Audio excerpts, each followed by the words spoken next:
Hey, guys. Oh, why is that up? Hello, everybody. It is Saturday night at 10 o'clock, and this is Starfleet Tactical, and we have been continuing. I'm sorry, what? I said, and it's not a stream without tribbles. Yeah. In fact, I'm still getting an echo, but you guys are doing fine. So, well, unfortunately, there's nothing we can do about that per se, because since your mic is coming through your computer, you're gonna hear it on your phone no matter what we do. Yeah, and so for everybody else at home, you may recall that we had some problems last week, and the problem is that my computer, StreamYard is not talking to my computer speakers, and as a result, I don't hear anything. And I've tried pairing my headset to my laptop and everything else, and nothing works. The testing sound thing doesn't work, but everything else works. I can play music through it. I can watch YouTube videos through it. I can do everything else. And yeah, it's crazy. Yeah, I think crazy. You might, like after stream, what you'll need to do is send a help ticket to StreamYard themselves saying, hey, like this is what's going on with my Mac. We tried it with different URL, like browsers and things like that. Just for some reason on the Mac OS, it's having issues. And it's weird because I didn't change any settings. I plugged in my one external monitor, which occasionally will do something weird, but this was way weirder than anything it's done in the past. Well, this is why you have a producer. This is why I have a producer. This is literally why we have the producers. So, in case y'all haven't noticed, Chris Carlson has joined us. Hi, Chris. Hello. How are you today? I was doing great until about 20 minutes ago. Inshallah, just deal with it.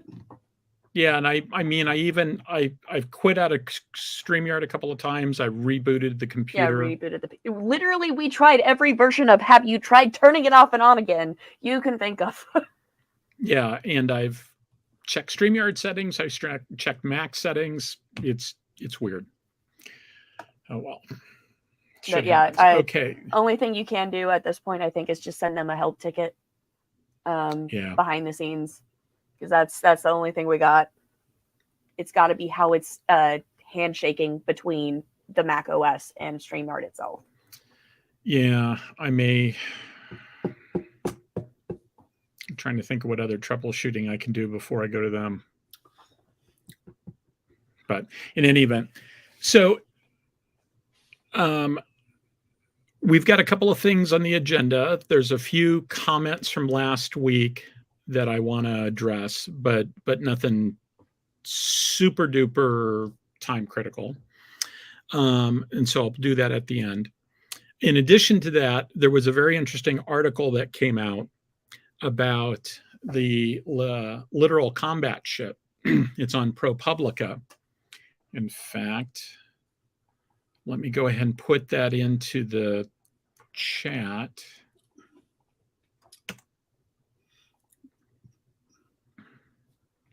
And so it's called The Inside Story of How the Navy Spent Billions on the Little Crappy Ship by a guy named Joaquin Sapien.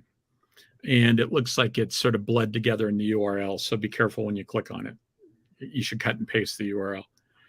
And so this is something that Chris Carlson and I both have some professional experience with. And so I figured I would bring Chris back on this show. And we talk about the Littoral combat ship. We talk a little bit about modularity and ship design. I'm going to revisit a few old things. Chris is somebody that's actually had some naval architecture classes. I mean, Chris is an engineer, right? I'm a historian. I'm a political scientist and historian who has done tech intel stuff, but I am by no means the same skill set that Chris has. And so let me stipulate that if Chris tells me I'm wrong about the technology, it means I'm wrong about the technology. So with that in mind, Chris, do you have any initial thoughts before I launch slides?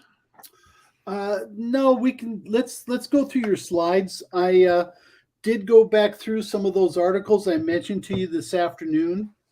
Because I've got some of the earliest discussions back into the mid 70s and early 80s on modular ship construction, and then things like with the British concept of cellularity, and then some interesting things where you have discussions of variable payload ships, and yes. all three of them are different.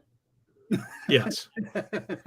Yeah, and I spent more time in the past talking about the different types of modularity. I'm pulling from about 3 different presentations, plus adding a bunch of stuff in about LCS. So it's sort of scattershot.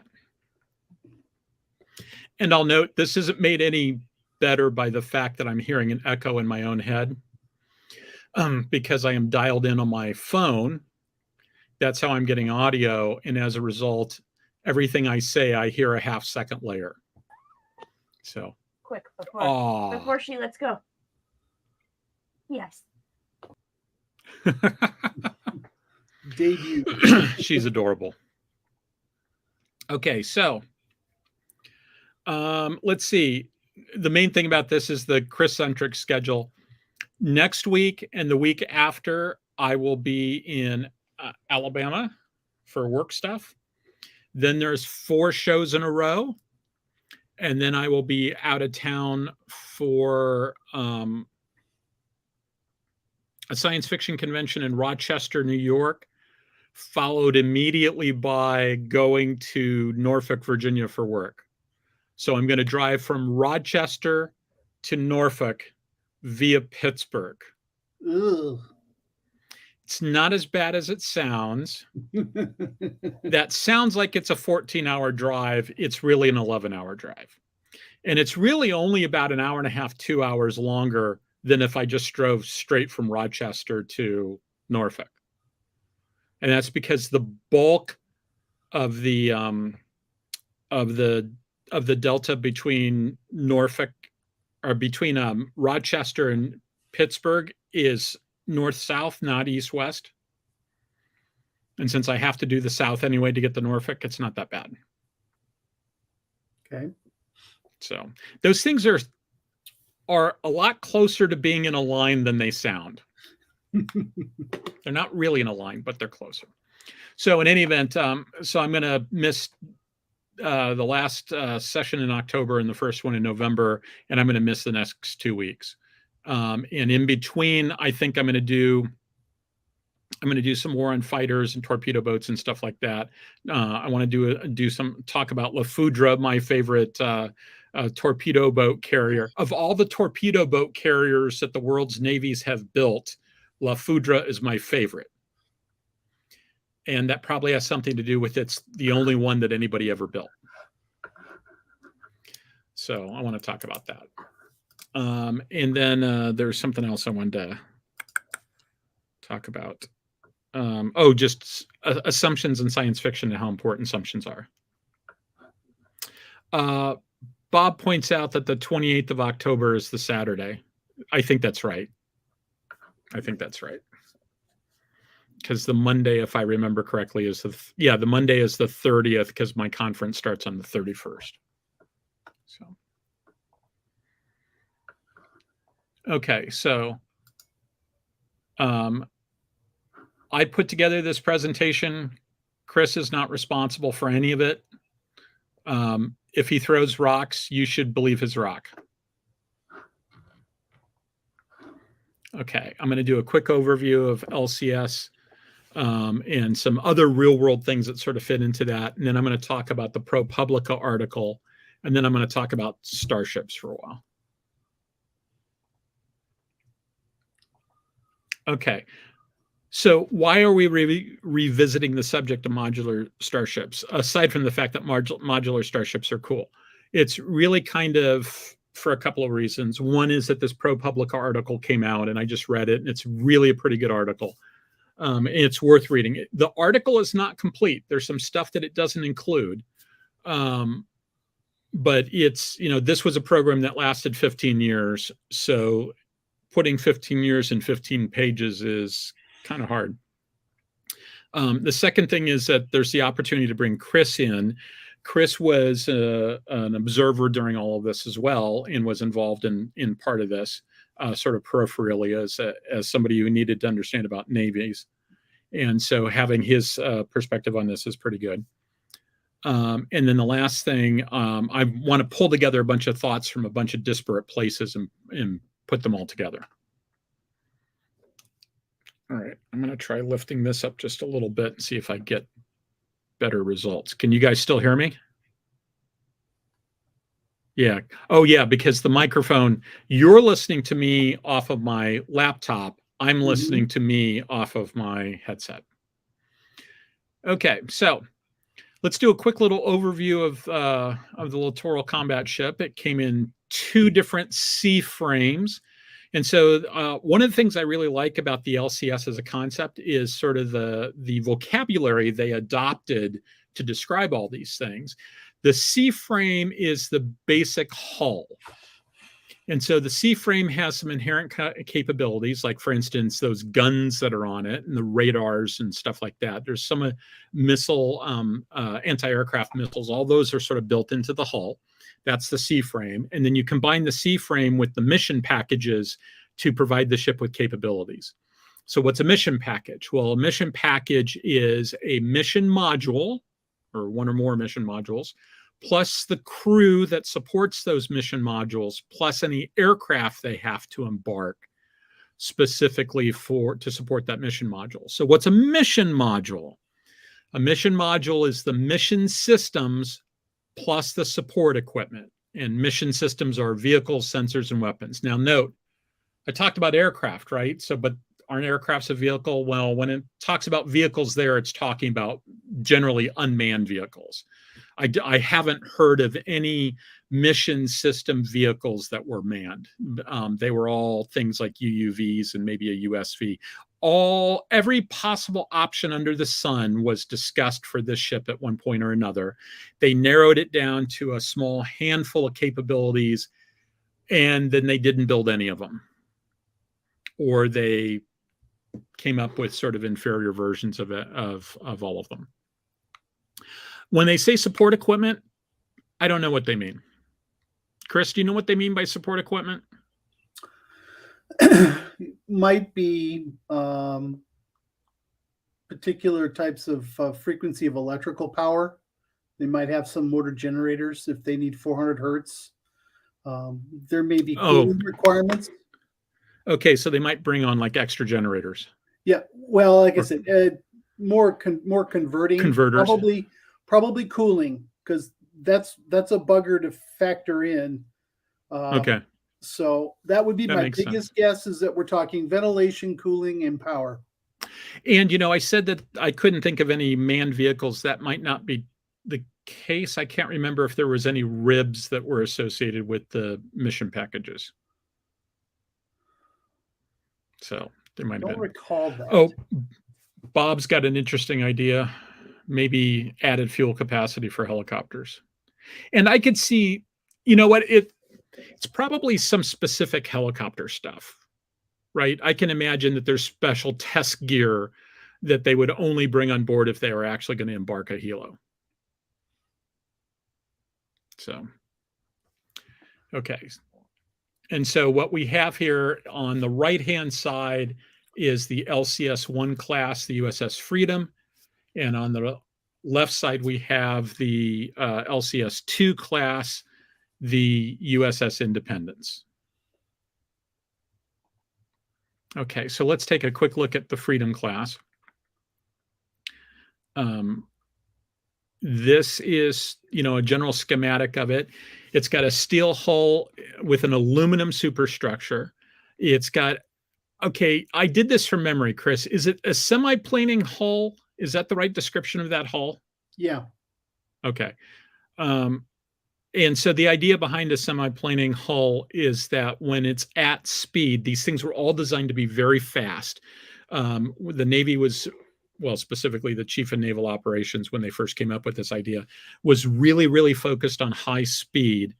And part of the idea is that with a semi-planing hull, like a PT boat, when the ship's going fast, it sort of raises up out of the water and there's less wetted area of the hull. And as a result, there's a decrease in drag, a decrease in friction. Is there any piece of that I'm missing in that explanation? No, that's pretty good. Okay. So it's probably worth going back and talking a little bit about history, though, because that semi-planing hull and the speed thing reminded me. There initially was this idea called Street Fighter that was done by Wayne Hughes, a retired Navy captain who was a fixture at the Naval Postgraduate School out in Monterey. He's the guy who wrote Naval Tactics Theory and Practice, which was then the second edition was Naval Tactics and Coastal Combat, and the third edition was Naval Tactics and Naval Operations, maybe? I know the third edition had the word operations in the title. And so he came up with the idea of an 800-ton semi-submersible, high speed on the surface, networked combatant called Street Fighter. And if that sounds like an awful lot to pack into an 800-ton hull, yes, it is. And I don't think I ever met anybody who thought that Street Fighter as described was possible. Can you think of anybody, Chris? Well, they tried a number of different conceptions, but what people need to realize is that it was really a single warfare area boat. Yeah. It was anti-surface. Its only thing in life was to carry anti-ship cruise missiles. It had minimal defenses. I never saw a real good breakdown as to what kind of countermeasures it may have had. But if you're going to be semi-submersible, that kind of gets a little ugly right there. I think it was intended to be, the idea was that you were just stealthy and nobody saw you. And that, hey, that's great if you can make that work. Well, except for the fact that Sobrowski used the word expendable. Yeah, so Sobrowski's also the guy who gave us network-centric warfare when he was at the Naval War College's Strategic Studies Group. I should say Strategic Studies Group was at the Naval War College. It wasn't part of the Naval War College. And so we'll talk a little bit about that later when we talk about the Navy's failure mode of adopting the conclusion slide while rejecting the assumption slide. But it was intended to be, Street Fighter sort of says it in the name. The idea is that it's small, it's quick, it goes in, it's hard hitting, it does its thing, and then it runs away. And if you lose it, you're not losing $1 billion warship. And that later became politically a problem because people started looking at it as like, oh, you're saying it's okay to have an expendable warship, and that was not viewed as being an okay thing. Now, I'll note, what we're looking at here is not Street Fighter. It all started with Street Fighter, and then it kept morphing over time, and that's how you go from 800 tons to almost 4,000. That thing's pretty close to the size of a Fig 7, right? It's the size of a frigate. And so that's all. Ideas change over time, right? Things get added on. You do studies, you figure out how things work, etc. This program was especially known for its just ability to morph into whatever was the current thing. It just seemed to constantly change. It was never set in stone. It was never set in concrete. And that was one of the problems with it. So, Okay, so any further thoughts on LCS-1 class? Okay, I'll point out that boat ramp at the back. You can see there's a rib there and a hole in the back for it to deploy. That's a nifty little feature. And then it's got this big mission bay in front of that. And that's where you'd put in the modular components that would be in like Connex boxes or container boxes. Okay.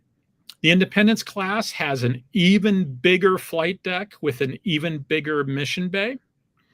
It's all aluminum, and there's an asterisk there because it's almost all aluminum.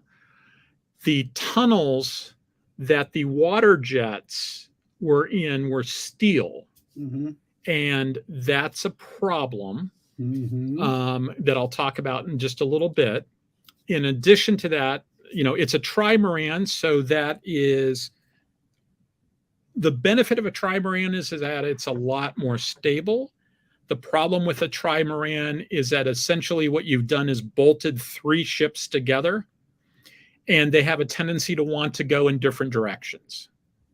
And when they go in different directions, they flex the parts that connect them. And when their parts that connect them are made out of aluminum, and there's a lot of flexing, you have hull cracking problems. Now, on the flip side, it's got this huge flight deck. That's great. Had some hull cracking problems. It's a little bit smaller than the other one. It's sort of physically bigger, but its displacement is less. Did I mention it had some hull cracking problems? Because I think in the end, like half of them have serious hull cracking problems. I think that's what the article said. Yeah. Part of that problem is they were planning on putting on active cathodic protection. We'll get to that. And when that went away, they didn't go with passive, so the ship dissolves. Yes. Well, no, they did go with passive, but we'll get there. I also like this side ramp. I mean, this is really cool. In fact, reminds me a lot of this ship, right? This is a Royal Danish Navy ship. It's approximately a frigate size. It's a little bit bigger, right, as far as frigates go. But look at the size of that bay. I mean, they talk about this thing carrying armored vehicles. And the great thing about that reconfigurable mission bay is that, you can put whatever you need in it. It's got about the weapons. I mean, you can see here, it's got armored vehicles and trucks inside this huge hangar. So they kind of decided we want kind of like a light amphib that you could maybe fill with medical gear. You could put in a hospital in there. It can be whatever you want it to be with the weapon suite of a frigate. Now, a frigate has been described as a ship that has just enough capability to be bad in all warfare areas. So don't think that frigates are the thing that everybody wants to have. Frigates are the ship that people put up with.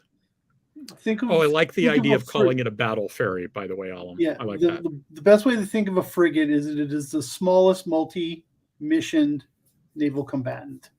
Yeah. And these days, the world is building an awful lot of frigates because ships have gotten really, really expensive. And so people make do with frigates. Although this doesn't look like anything I used to call a frigate. No, it doesn't. It's a destroyer. It's destroyer size. It's kind of frigate arm. Now, the Germans have that ship that I think they actually call a destroyer that's kind of about the same size. It's got less of a weapons fit than this thing does, which is kind of problematic. Okay. So this is a slide that I pulled out from the past. You can see there's different types of modularity. And the one I'll sort of point to is the illustration on the right-hand side, which is a StanFlex module. And that's important in the history of LCS because if you read the article that I gave you the URL to, Admiral Vern Clark, the Chief of Naval Operations, saw, I think it was the Dutch swapping out a module, and it was almost certainly a Standflex module. It didn't specifically say that, but the description like only fits Standflex. Right. And the idea is that you've got these sockets that you can plug weapons into. It's very Traveler-esque, right? Mark Miller invented this system in the mid-1970s.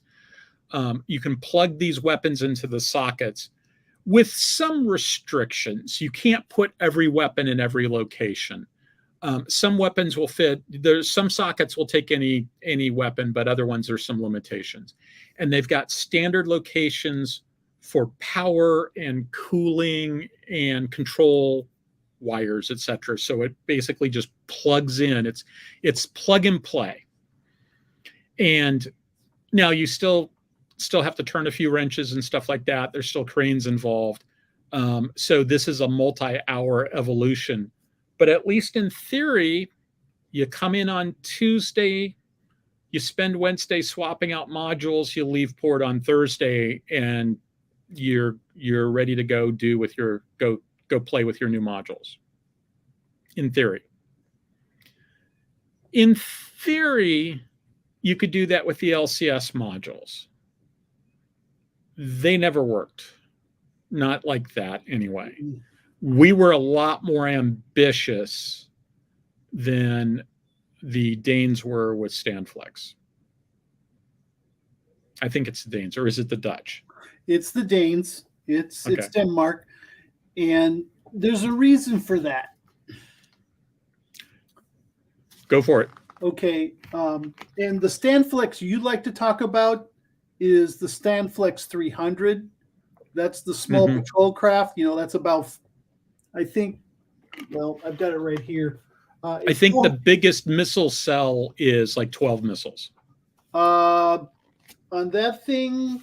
Or is it 6? It's 8 harpoons. 8. You're probably thinking of the Standflex frigate, which is the Ivar Huitfeldt class, which is actually a mixed construct because it's got permanent weapons and then slots. Yes. But the reason why the Standflex and to some degree the MECO concept work is because you're not adding fire control. You're not adding all those other electronics to make the module work. You're just plugging it in. LCS had to bring that all with it. Yes, and do software loads. And then we got into problems. Yeah.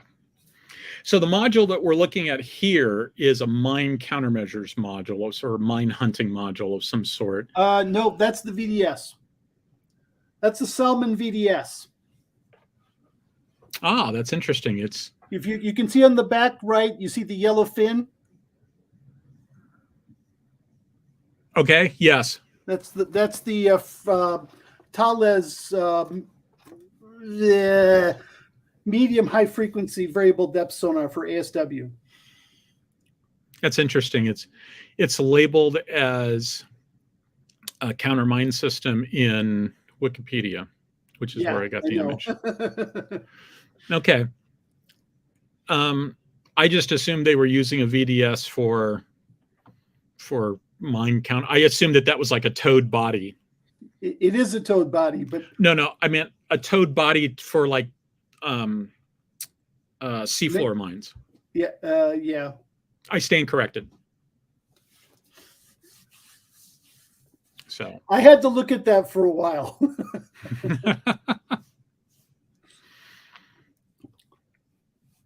Okay, so you can also be modular with submarines.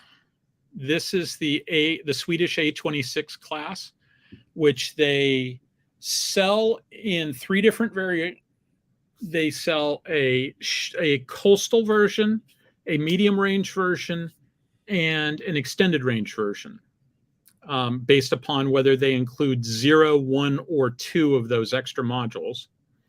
They buy the medium range version for themselves, and then they sell the other 2 as exports. They also, the Swedes are kind of known for bringing in their submarines and cutting them apart and then putting them back together again and sort of having new submarines when they're done.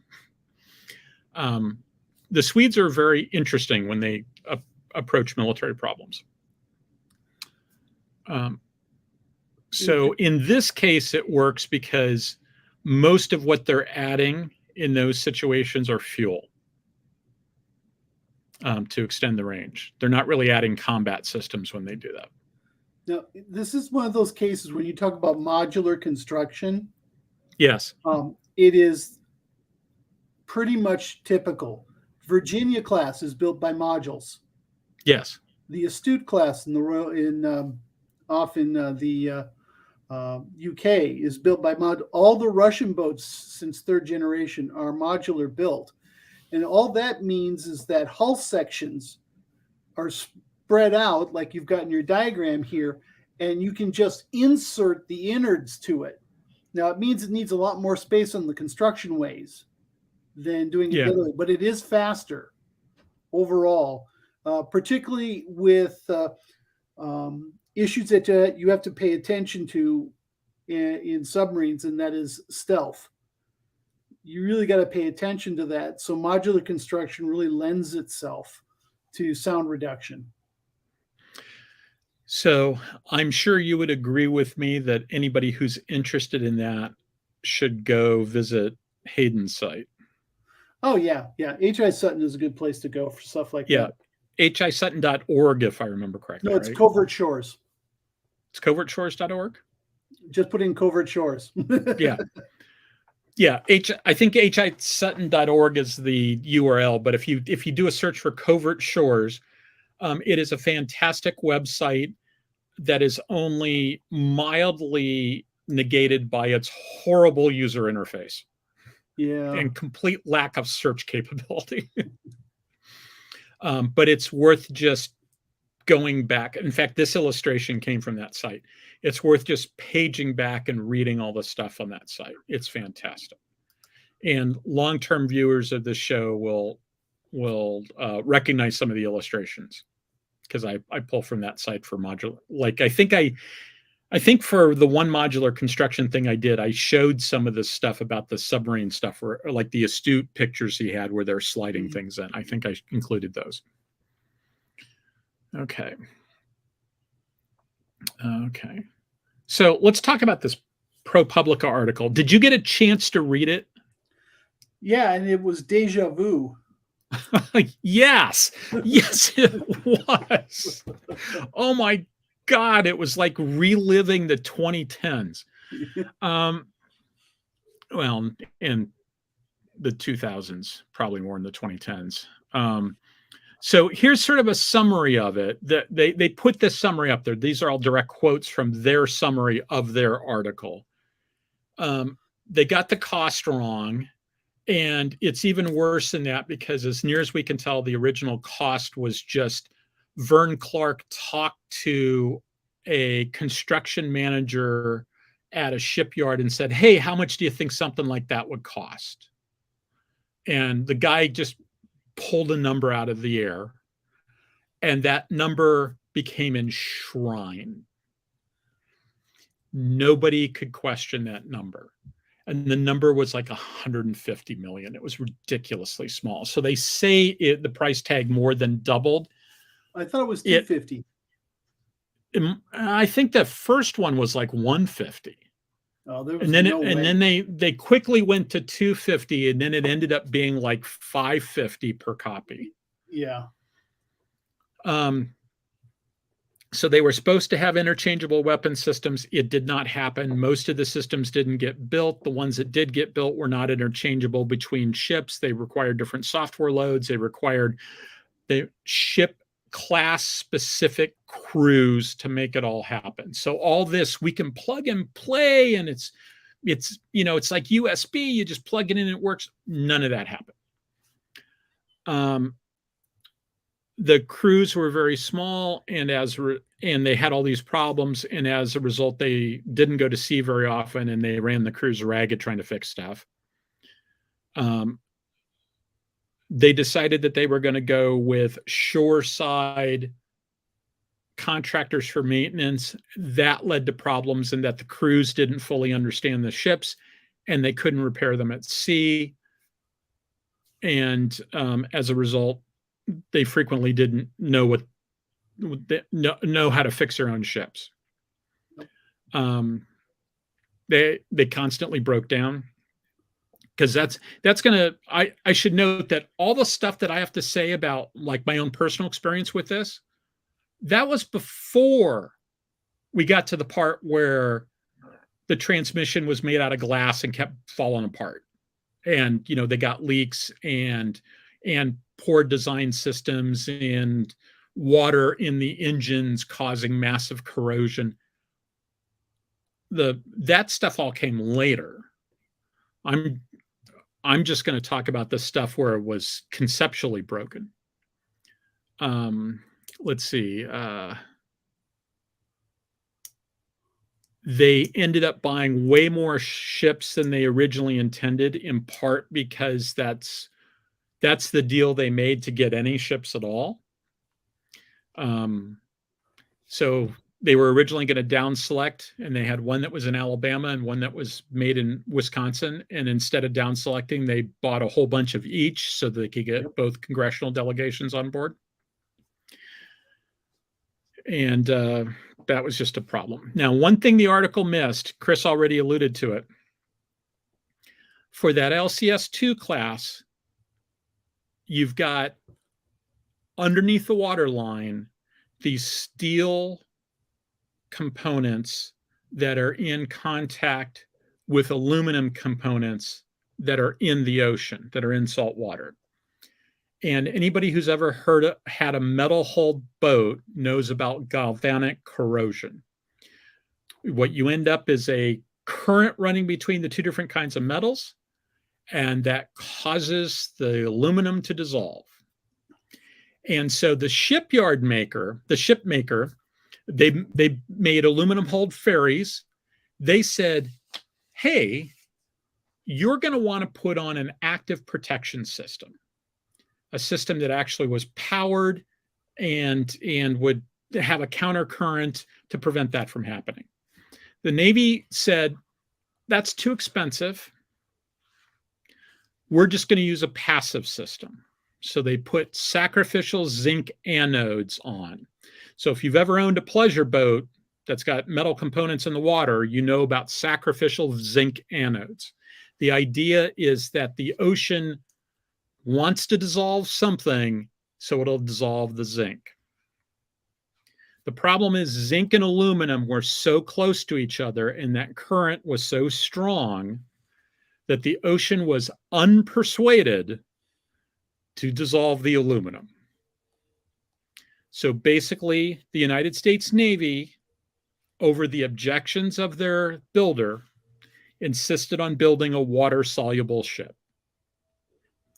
And so the first time LCS-2 came out of the water to go into dry dock, it had huge holes. And they were expecting a little corrosion because that's normal. It had huge holes. Chris, any thoughts on that? Well, they also had large cracks. Yeah, went up along the trimaran wings. And interestingly enough, the Royal Navy, when they did that Triton research vessel, they told us that. They said, hey, this is stable. Yeah, this works well, but be advised, the flexing is more than we thought. Yeah. And you may recall, if you go back to like the 1980s, maybe early 1990s, there was that Naval Institute Proceedings issue that had the SWAT aircraft carrier. Yeah, we concluded that those things don't work for something like that. There are always trade-offs. So I don't know if you made it out of steel, whether you could solve that problem or not.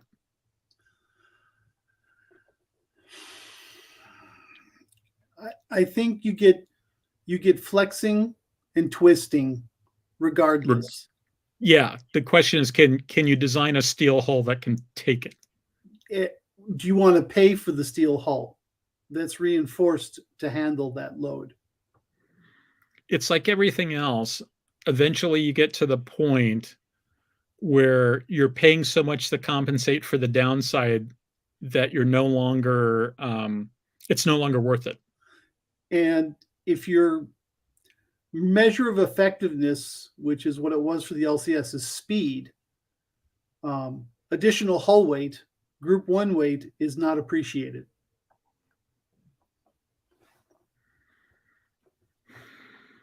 Be more specific, please.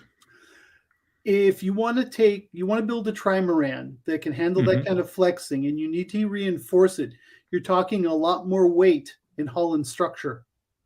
And that's going to slow you down. That's going to eat into your speed big time. Well, in theory, that weight's out of the water. You still have to move it. You still have to move it, but I thought wetted hull was the big factor in that. Wetted hull is a big factor, but there's also mass that you have to be worried about. Yeah. So there's a few interesting questions. Stephen Ross asked the question, how much for the reduce the enemy to their component parts module? That he put that up when the submarine was on the screen. And my response to that is, it's all the reduce the enemy to the component parts module. And then I'll ask the question, got to wonder how many of these problems stop being problems with Starfleet not having to give a crap about profitability. Well, the U.S. Navy doesn't care about profitability. Yeah. This is one of the things that I was talking with Pat about last week, or maybe the week before. When you look at some of the illustrations, especially from the original series Enterprise, you see the pylon connection points to the secondary hull. It doesn't look like there's any structure. They're just sort of attached to the skin. And so I sort of look at that and wonder what the structural support for that is. Like, is this a clinker built hull? Are these starships? Is all the structural strength of the hull in the outside? There were airplanes that were designed like that. Like, if I remember correctly, that was one of the things that made the Lancaster such a beast, is that it had this sort of interesting web work, and it didn't have like main structural members. The entire hull was a structural member, and as a result, it was it held together quite well. But I kind of look at some of those illustrations and go, yeah, this just doesn't make any sense to me. And, you got a structural integrity field, at least later on by the time of Next Generation. You've got some other technologies and fantastic material science, et cetera, et cetera. But it just sort of strikes me that it's problematic to rely on superior materials to make up for bad engineering, especially in a situation where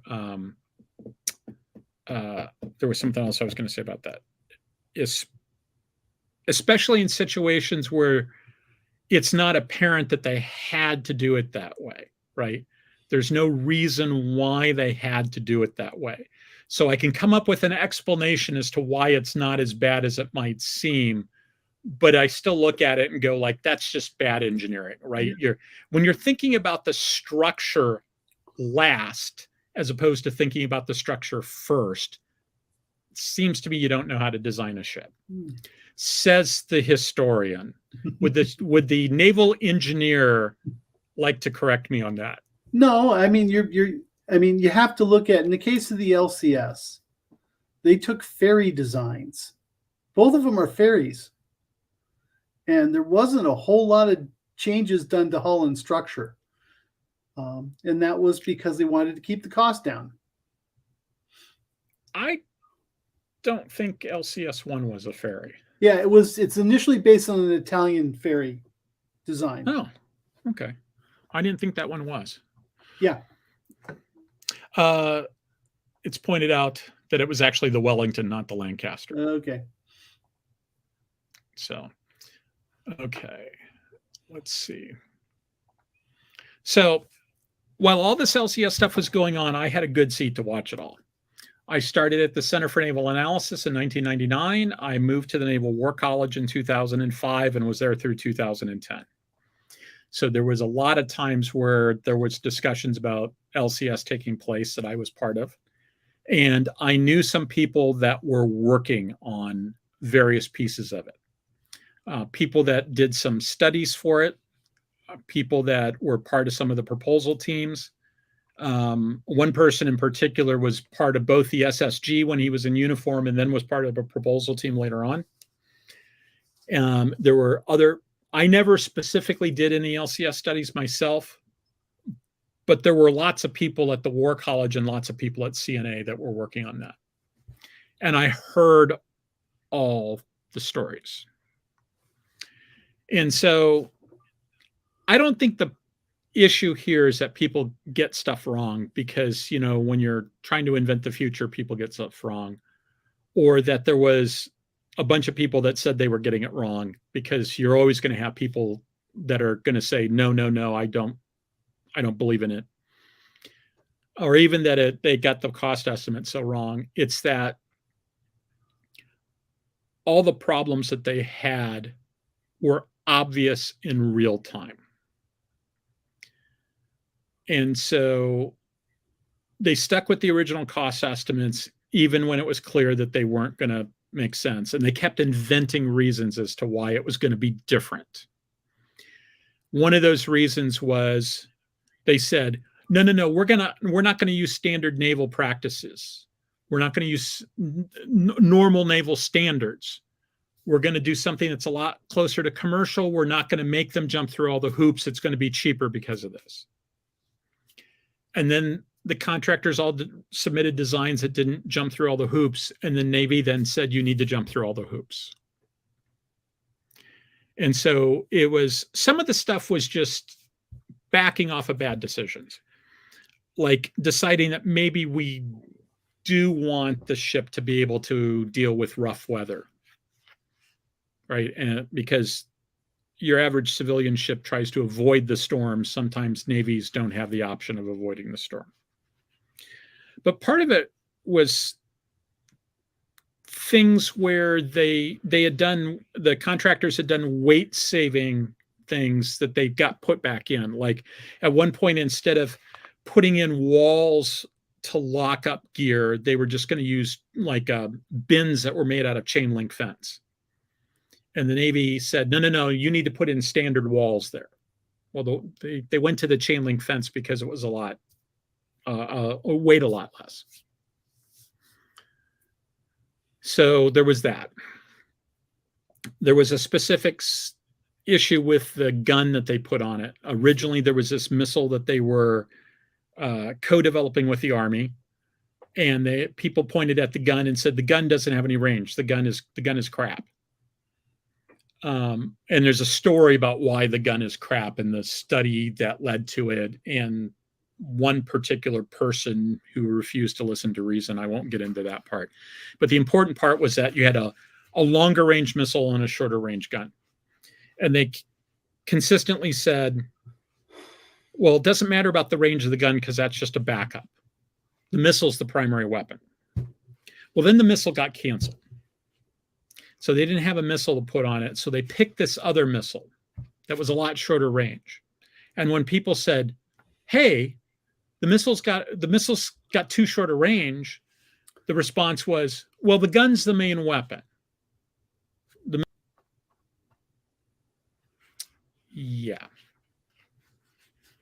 And the part where I really knew, where I sort of gave up, was they had been saying for 6 months, we're going to build 2 or 3 of each, and then we're going to put them through their paces, and we're going to down select. And then we're only going to support one going forward. So we've only got one supply chain, et cetera, et cetera. And then there was this email that came out from the SecNav that said, we've reached this deal. We're going to build both. We're going to build a shit ton of both because we've negotiated this deal where we're going to lock in savings. It's like, so everything you previously said about why you were going to down select, you're now telling me was not true. Of course, it was true. The old part was telling the truth. The new position was the lie. But at that point, I stopped thinking there was any there. And I'll note, none of this is before we got into all the bad engineering and corrosion and leaks and hull cracking and all the rest of that. So what was your experience with LCS like, Chris? Well, as you know, when Admiral Clark pushed this thing, this was in the age of transformational programs. Yes. And what that meant was, what it boiled down to is that you could get it quick, and then there was this hanging on of network-centric warfare. That the whole thing there was quick. So, you know, that was the whole transformational thing. We were going to get them quick, we were going to get them cheap, and they were going to extend the sensor capability of the battle groups. They could be used in areas we really didn't want to put a berk because we didn't have a lot of them. And they're $1 billion each. Yeah. But then as you start going, when you start doing that, all those requirements and threat assessments that you and I spent a lot of time doing, all of that got waived. It wasn't looked at. And when we finally did come into it, not only was the design completed, they had already laid keels. And we started to show that this thing couldn't fight its way out of a wet paper bag. And that didn't go over well. There's a recurring story about how reformers come along and say there's too much paperwork, etc. We need to cut steps out of the process. Well, there's a reason why those steps are in the process. We see this in the intelligence community all the time, which is what Chris is referring to, because Chris hired me to be his replacement when he retired. And so every now and then you get people saying, you know, you shouldn't have all these things early on in the process. It just slows it down. Well, the reason why all that stuff was put there is because if you don't have that review early on, you end up with situations where people build crap. Stuff that was obviously crap. And if it had gone through the review early on, they would have been able, people like Chris and I would have been able to say, you're building a ship that can't deal with the threat. And so there's a saying in the safety business that every OSHA rule is written in blood, because every OSHA rule is about somebody that lost a hand if they're lucky. It's the same thing with all the rules about how all this stuff gets put together. All those rules are written in billion-dollar overruns, and platforms that couldn't do their job. The Navy is, I've never met an organization that is so good at accepting the conclusion slide while simultaneously rejecting the assumption slide. You can go and say, if you spend all this money, you'll get this effect. And they'll say, we don't want to spend the money, but we want the effect. So we're just going to fiat that we're going to get the effect. They also think that if you change words on a PowerPoint slide, that somehow affects reality. All the time. So let's talk about starships. Okay, so this is one I showed before. It's not really about modularity per se. It's about loading cargo modules. But those modular bays give you capability. And those modular bays could be systems. When you start looking at the next gen tech manual, when you start looking at the Holy Book, they talk about palletized sensors, etc. Now, when Chris and I were talking about this earlier, he pointed out that, they talk about palletized sensors, so they don't talk about palletized weapons. And that's true. When your photon torpedo system needs to draw antimatter in order to charge the weapon, those things have a tendency to be fixed, right? You're not going to just pipe antimatter to any random pallet bay with the expectation you might someday plug something in that might need antimatter. Those are big pieces of gear, but you've got a lot of modular capability. And I'll go back to this model, which I just really love, this scratch build model. Isn't that a wonderful model, Chris? Mm-hmm. Only partially diminished by the stupidity of having those elevator tubes that just go right through the deck there. That always was sort of goofy. In fact, let me go back because I think there's those big glowing elevator tubes. Why do your elevator tubes glow? I don't know. Because things in Star Trek have to glow. They glow all the time. We do see some modularity in Starfleet.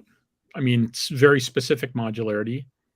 This is a Canon modularity source. As you can see, you've got a warp sled and a command pod and then a cargo module. And the cargo module itself has submodules in it. We don't really see them use this. I mean, at least in Space 1999, you'd see them occasionally swap out a pod. You don't really see this, but it's there. And I'd love to see this stuff. I'd love to see them say we've loaded a science module, or we've loaded a weapons module or something. And then there's this thing, which of course is not a Canon thing. And I realized that I didn't include a picture. If you've never seen this before, Chris, every one of those pie segments comes off. Oh. So they're all modules. There's a disk underneath that extends out to about the second row of windows. And the back part, you can see where the impulse engines are. That part is fixed part of the hull. But there's, let's see, 1, 2, 3, 4, 5, 6, 7, 8 modules there. And there's no technical background about what's in there. So this isn't just a fancy tug. It's not just a fancy tug. Okay. It's intended as an explorer, I think.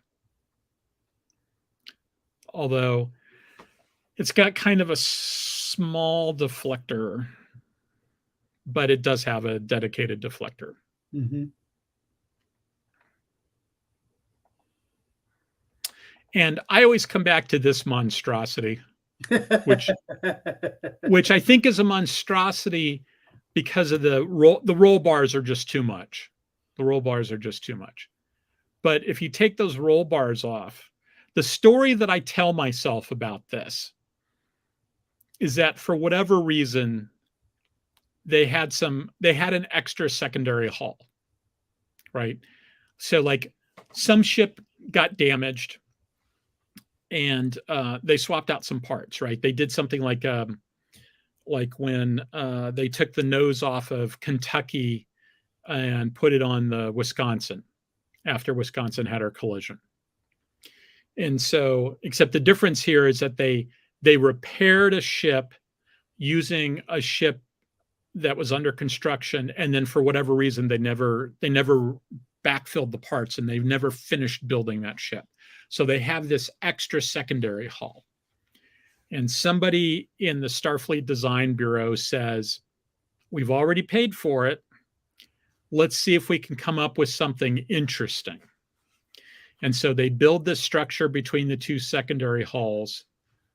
And so they've got this, they not only have two hangar bays, but they've got this huge section in between.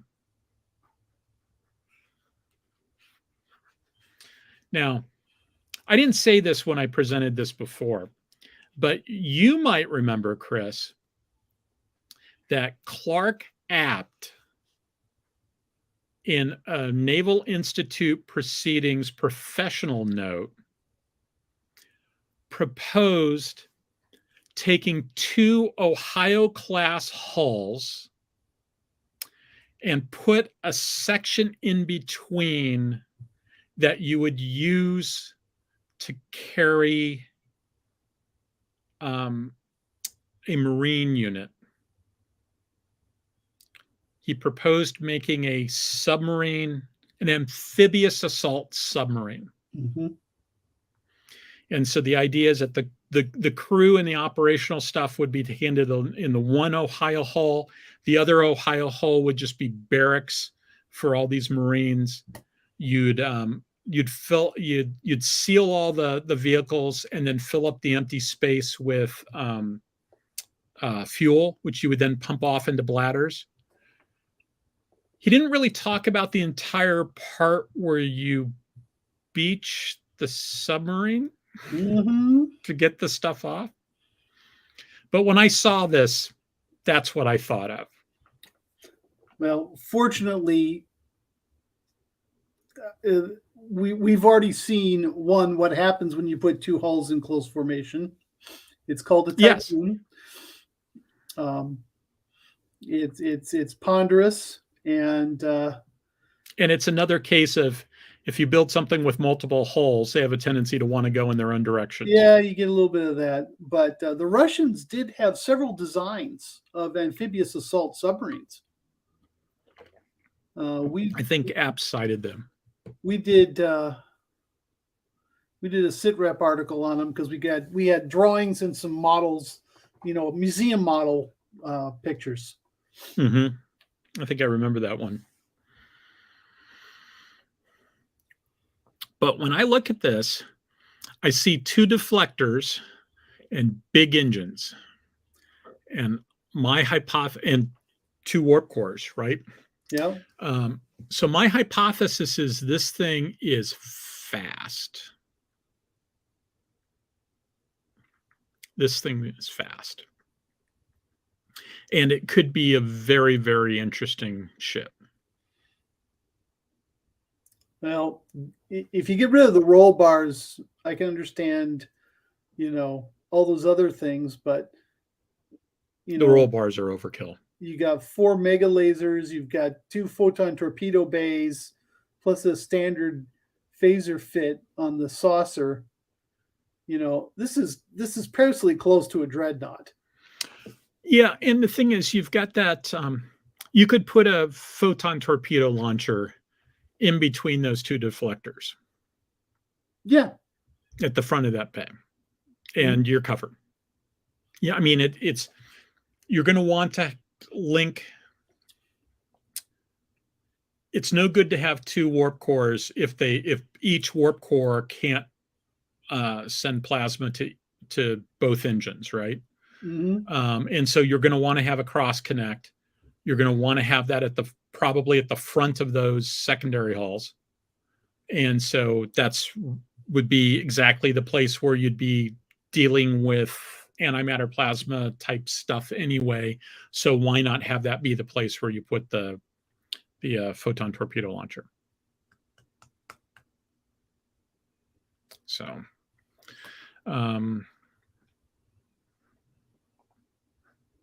I like this comment.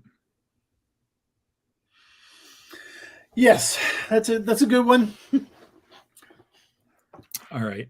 More That's the last slide I have. Let me take a quick look at questions from last week. Let's see. So Stephen Ross asks for a future topic idea, science fiction battles you'd like to see done as musicals. And just imagine Honor Harrington in the style of Bob Hope and Bing Crosby. No. No. Ah! I might be willing to watch it, but I don't want to write it.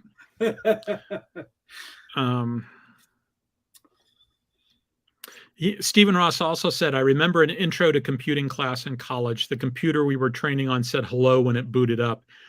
The frustration on the instructor's face when, without fail, everyone said hello back.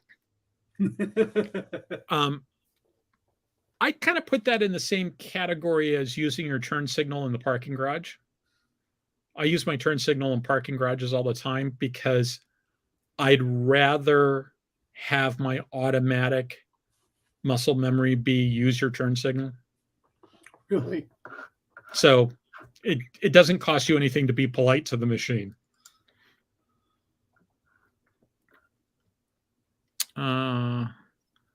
And that's pretty much it. There's a few other comments, but they're all kind of out of context at this point. So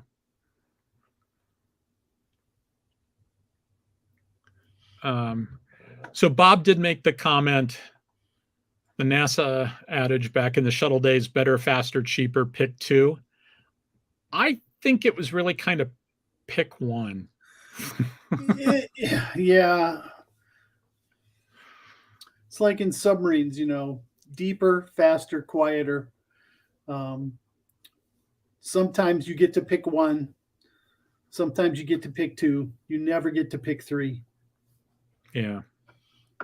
Well, the shuttle was such a weird design because it not only had to be within a certain total cost, it also had to limit how much got spent each year.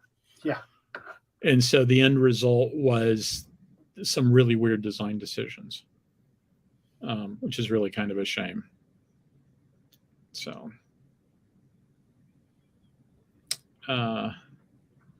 let's see. I'm trying to think if I don't think I've got anything else at this point. Chris, do you have anything else?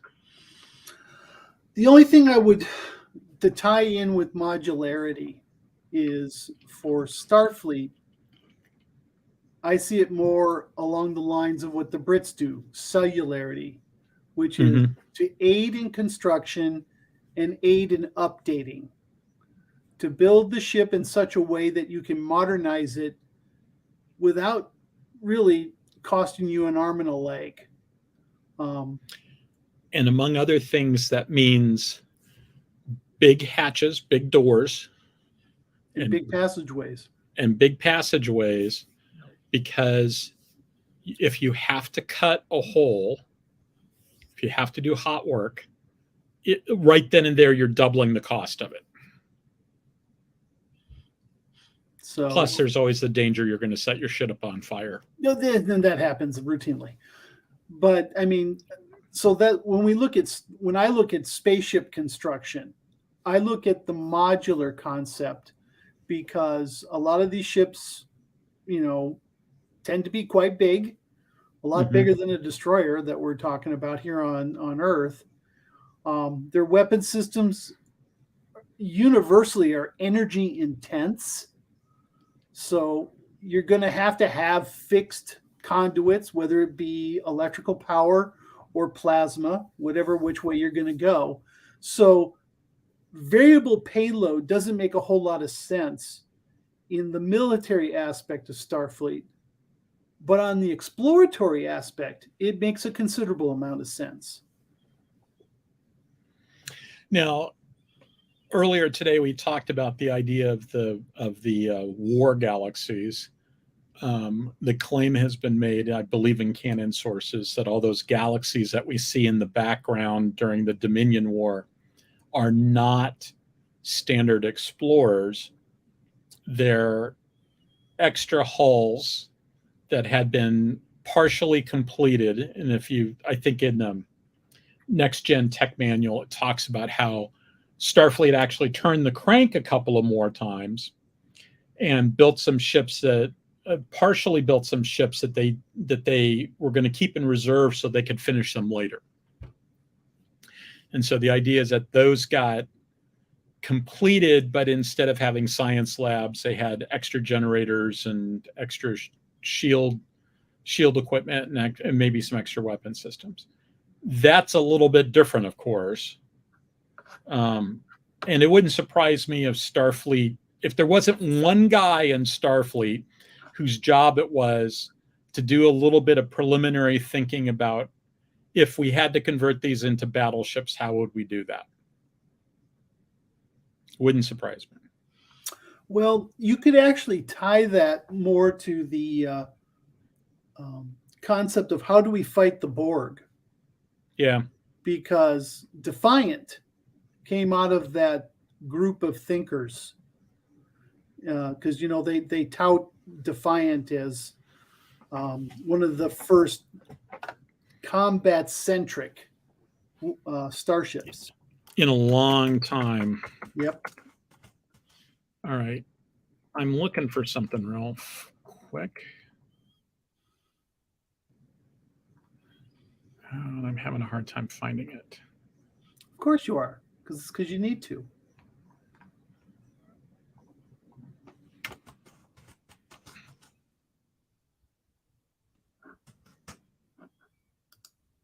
Yeah, there we go.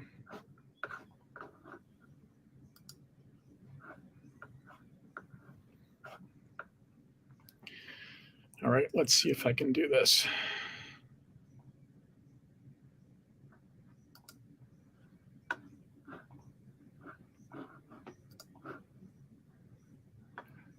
Can you see that?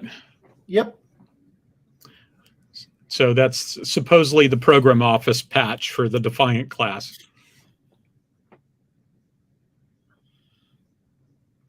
I have to say, I hate the design of the Defiant.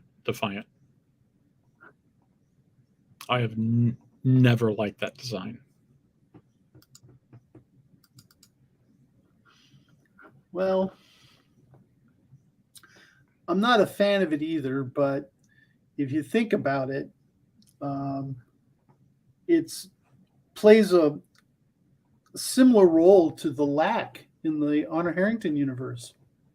Oh yeah, I like the idea of the Defiant. I just think the ship's ugly. Okay, I'll grant you that. Yeah, it's not the concept of the Defiant. I just think that design sucks. So, yeah, this is exactly it. As hero ships go, I do wonder why the Defiant doesn't look better. It's like, I can't believe that and we've seen some of the other examples of, artwork that they did. Some of those other ships eventually got used, and I sort of look at them and I compare it to the Defiant and go, this is what you went with? So, but oh well. Can't please everybody. Nope. So, all right. I think at this point, I don't think I have anything further to say. Then it's a good place to stop. Yes. And I'm going to spend some quality time tomorrow trying to figure out why my damn computer won't play sound from StreamYard.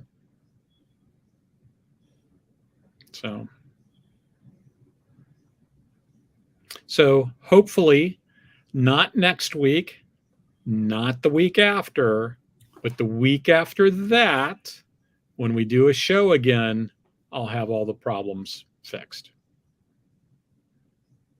And you can't see her, but Lisa's giving me the thumbs up. Look. Again, it's not a stream without troubles. It happens every time. Something weird goes wrong. Yeah, this is just...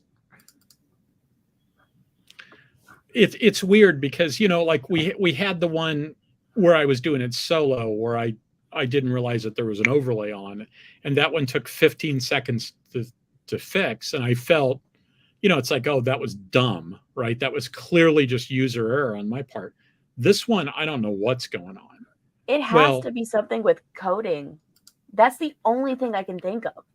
Because we did every form of, have you tried turning it off and on again? I had you look in the sound settings. You looked in things that, like, we even had you change browsers. Like, it has to be something with an OS issue.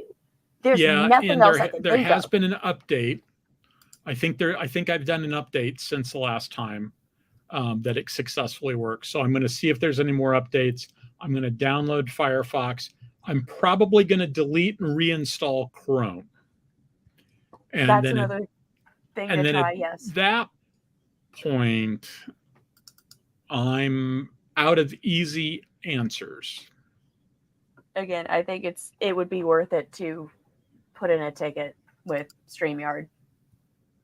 I'll go do some looking first to see if anybody else has seen it. Yeah. But yeah, like you did all the things we can conceivably do on our end. So well, and the thing is, no settings changed, right? Yeah. You know, if this were the first time I'd used it, that would be fine. But I am using the same computer and the same settings. If the only thing that's different is you did an OS update, that's the only thing it can be. Well, the other thing that at one point, except I don't know that I've ever used StreamYard, tried to use StreamYard with the particular external monitor I was using, which occasionally does some weird stuff. This is like way beyond the pale for what it normally would do. And I don't even think it's got a speaker in it, so it shouldn't affect sound. And, you know, it shouldn't affect it now. The thing is not plugged in, and I've selected the proper speakers. And I know those speakers work because yeah, no, I was hearing the notification sounds like when you were like going through your settings and it was coming through your mic. So it's like, no, the speakers are working. Why is it not working with just this website? And it doesn't work when I go, because there's when you're doing the settings in StreamYard, there's a place where you can push a button and it will make a noise to see if your speakers are working. Yeah, and it wasn't working on StreamYard. That wasn't working. So it's clearly something in the StreamYard connection. Mm-hmm. But I'll go see if it works, if I have the same problem with another browser. Look, I'm just glad we figured out a way to cheese it for the time being. Yeah. This would be better if my headset if the Bluetooth with my headset would have connected to my laptop. I wouldn't have had this echo in my head the entire episode. It is what it is, at least. Yeah. We got it working. That's what matters. This is why we have the tests. So Delon asked the question, are these external speakers? No, it's the built-in.